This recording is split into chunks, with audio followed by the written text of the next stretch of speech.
안녕하세요. 레베로 코리아 조장군 변호사예요. 자, 옷을 똑같이 입고 있네요. 오늘은 여기까지 찍으려고 하는데, 자, 우리 갑자기 가까운 분들이 아니면 내가 구금이 체포가 되고 구금이 될 수 있잖아요. 자, 그 경우에 일단은 사람을 변호인을 만나야 돼요. 자, 근데 우리 가족 면회가 쉽지 않거든요. 다 교도소나 구치소의 어떤 행정적인 상황에 따라서 접견을 시간이나 이런 부분을 제한하는 경우 많아요. 자, 하지만 변호인의 조력을 받을 권리, 신체의 자유에서 변호인의 조력을 받을 권리는 헌법상 권리예요. 함부로 침해돼서는 안 되거든요. 그래서 우리 헌법재판소가 2023 헌마 370 사건인데요.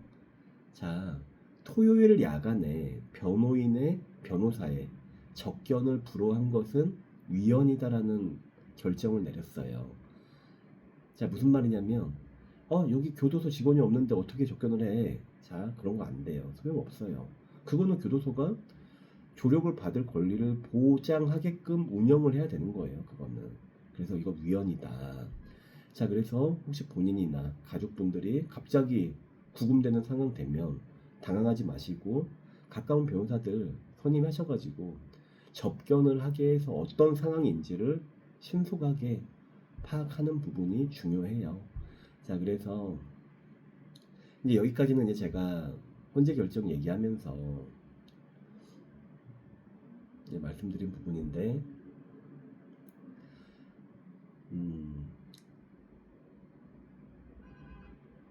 구금이 정말 무서워요. 그래서 딱 저희가 이제 형사 변호할 때 보면 정말 막 거짓말 많이 하거든요. 변호사한테도 거짓말 해가지고 나중에 제가 했던 사건 중에 하나가 정말 똑똑한 의뢰인이셔요. 그 해당 분야에 정말 전문가시고, 근데 그분이 그러니까 결국은 저한테 여러 번 거짓말을 쳤더라고요. 자, 근데 마지막에 진실은 언제 얘기했냐? 영장 쳐가지고 유치장 유치장 조사가 있었거든요. 경찰 와가지고. 근데 제가 그 경찰 조사 전에 접견을 했을 때 자기가 이런 거짓말도 했다라는 얘기를 해요. 자, 근데 뭐냐면 구금을 당하게 되면 진짜로, 왜냐면 수사기관들이 이걸 그래서 과도하게 구속을 시키려는 이유가 뭐냐면 일단 구금하게 되면 다 술술 불어요. 그 다음에는. 그러다 보니까 인신 구속을 시키고 싶은 강한 욕구와 니즈가 있는 거죠. 수사기관들은. 자, 그래서 구금이 참 무섭다.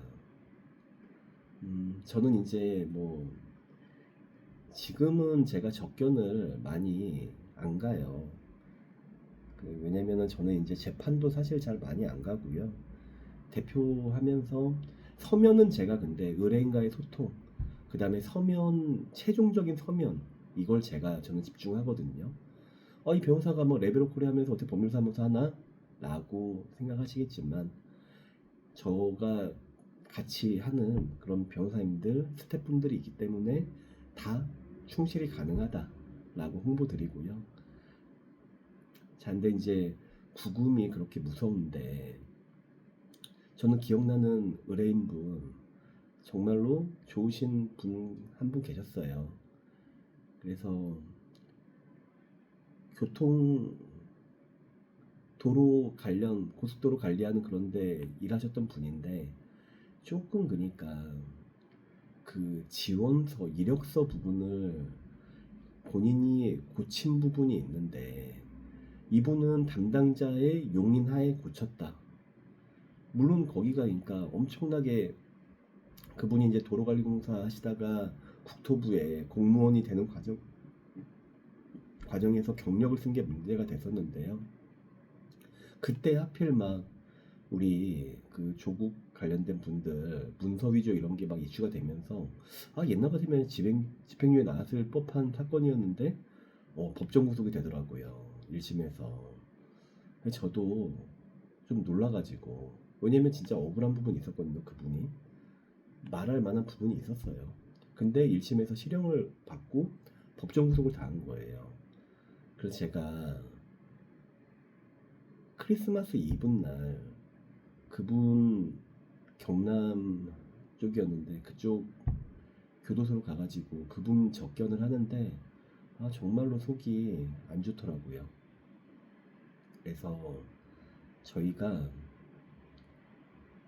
그래도 공권력이 무섭다라는 생각이 들 때는 진짜 영장, 내가 정말 잘못 안 했을 수 있잖아요. 근데 영장을 받아와가지고 너 따라와 하고 구치소에 넣어버려요.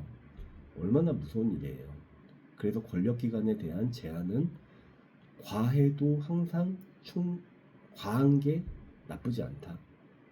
권력기관들 자기 편한 대로 하고 싶어 해요. 경찰, 검찰, 때로는 법원도 권력기관일 수 있죠. 그래서 변호사의 조력을 받을 권리, 변호사의 변호권, 대리권 최대한 보장이 되어야 국민이 그나마 무기 대등을 이룰 수 있는 거예요. 다만 좀 뛰어난 변호사님들 돈을 좀 많이 받는다는 부분이 있고, 근데 이제 국선 변호사님들도 많이 계시잖아요. 국선 변호사들 너무 선입견 가지실 필요 없고 정말 사명을 가지고 열심히 하신 분들도 계실 수 있는데, 어찌 보면 그냥 이렇게 그냥 자기 법원을 가기 위한 커리어로 생각하는 변호사님 만나면 의뢰인분들이 조금, 국민분들이 약간은 아쉬운 상황이 될 수도 있어요. 그래서 호불호가 있는 거예요. 운도 있는 거고.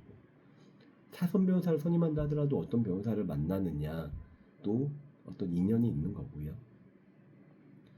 자, 그래서 그 구금 정말 무섭고, 저희 그래도 어떤 리스크 있는 행동을 하려고 한다면 그래도 자기를 이렇게 돌아보는 어떤 그런 하나의 기준으로 좀 저희 한번 살아봐도 되지 않을까 싶어요.